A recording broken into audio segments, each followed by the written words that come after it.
सबसे पहले तो उन्होंने साफ़ियों को और वकला को सबको बाहर निकालने के लिए उन्होंने गुजारिश की कि हमने कोई पतनी सीक्रेट चीज़ निकालनी है जो कि यहाँ पर इन सब के सामने नहीं की जा सकती।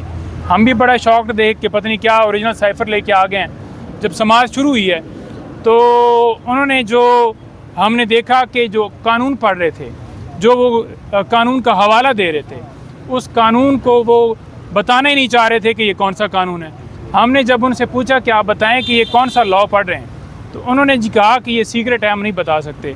तो कितनी मज़ाक़ खेज़ ये बात है कि अगर आर्गूमेंट्स हो रहे हैं और आर्गूमेंट्स के दरमियान अगर आप कोई लॉ पेश कर रहे हैं तो उस लॉ को भी बताने पे जो है वो छुपाने के लिए कोशिश की जा रही है, जो इनकी बदनीति ज़ाहिर करती है कि केस तो है कुछ नहीं, कानून तो डेफिनेटली अब वकला हम खड़े हैं तो हमने आगे से उसको अपोज़ करना है या हमें पता हो कि कौन सा लॉ पेश किया जा रहा है ताकि हम दलाल उसके मुताबिक दे सकें।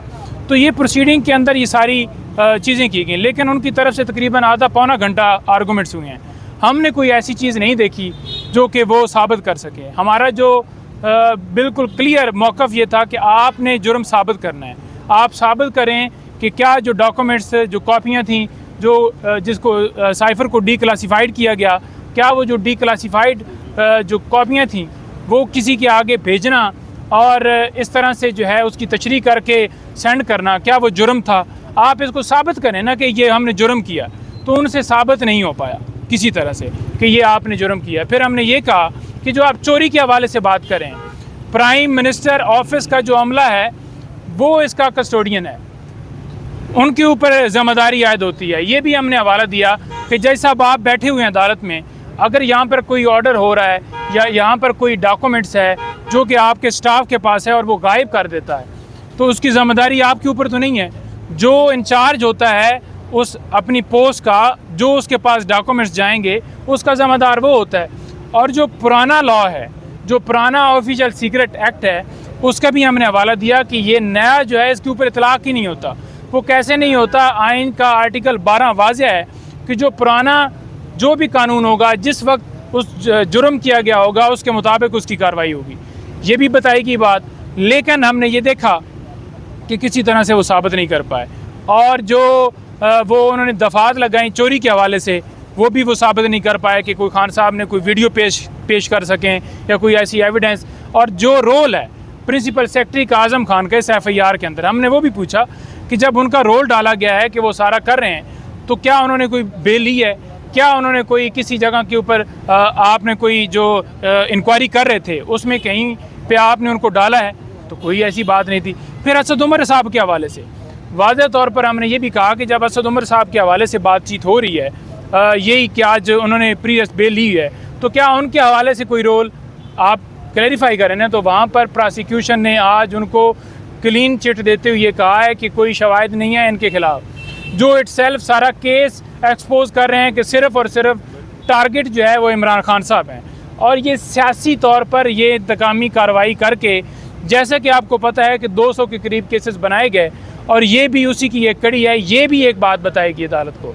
आज हम ये दूसरा देख रहे हैं कि नैब की जो टीम है वो वहाँ पर पहुँची है, तो बेसिकली एक केस में ज़मानत होने लगती है तो ये कोशिश करते हैं कि दूसरा केस उठाया जाए, दूसरे केस में उनकी गिरफ़्तारी डाल दी जाए, जो कि गैर कानूनी है कि जब बंदा एक केस में गिरफ़्तार हो तो दूसरे केस में गिरफ़्तारी नहीं डाली जा सकती।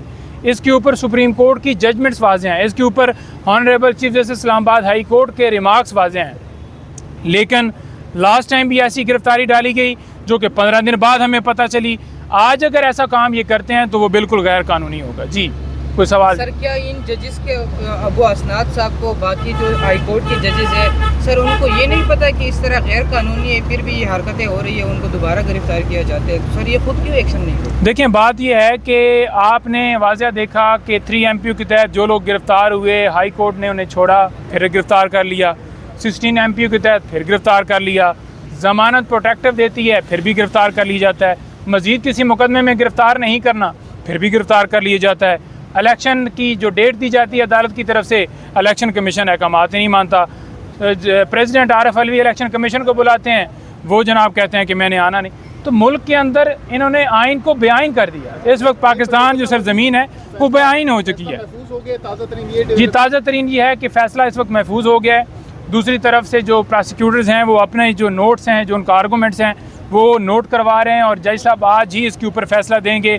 जो भी फैसला आएगा फिर आप सबके सामने आएगा। साइफ़र केस की समाअत थी और इसमें आपने देखा कि पहले तो प्रोसिक्यूशन ने बहाना बनाया सुप्रीम कोर्ट का, लेकिन हमारी तरफ से जब बाकायदा तौर पर कोर्ट को जो है इंसिस्ट किया गया तो कोर्ट ने जब टाइम रखा तो वो शुक्र है टाइम पिक के ऊपर एक बंदा आ गया और फिर थोड़ी देर बाद दूसरा बंदा आ गया और फिर तीसरा, और फिर वो सारा सेटअप उन्होंने कंप्लीट कर लिया। बात यह है कि हमारे आर्गूमेंट्स आज हुए हैं, हमने मुकम्मल दलाइल दिए कि ओरिजिनल जो साइफ़र है वो फ़ॉरेन ऑफिस के अंदर होता है और उसको डी क्लासीफाइड किया गया कानून के मुताबिक, और उसकी जो कापियाँ हैं वो भी कानून के मुताबिक भिजवाई गई। आप सबको पता है, वहाँ पर भी बताया गया कि जो साजिश थी, जो बाहर से धमकी मिली, उसकी रोशनी में हुकूमत गिरा दी गई और जो इल्ज़ाम लगाया जा रहा है कि किसी और स्टेट को फ़ायदा दिया गया है। कैसे फ़ायदा दिया गया है? अगर बाहर से धमकी मिलती है और इमरान खान साहब अपनी कौम को बताते हैं कि ये साइफ़र जो है आया है और इसके बदले में हमारी जो चलती फिरती हुकूमत है उसको गिरा दिया गया, तो वो क्या जुर्म था? उसके ऊपर झूठा मुकदमा बनाया गया।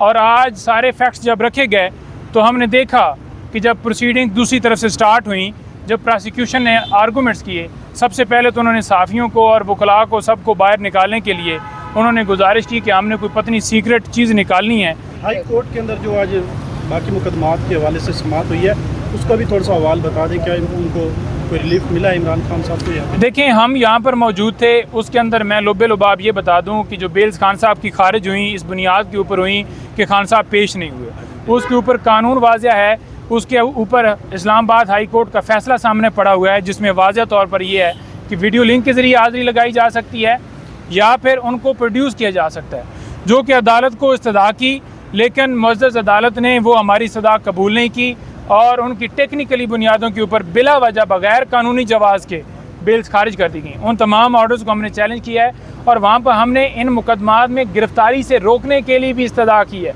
देखिए, साइफ़र केस में तकरीबन 1.5 घंटे के दलाइल जो हैं वो हो चुके हैं इमरान खान साहब की तरफ से। इससे पहले इसी केस में असद उमर साहब की ज़मानत जो है वो मंजूर हो चुकी है।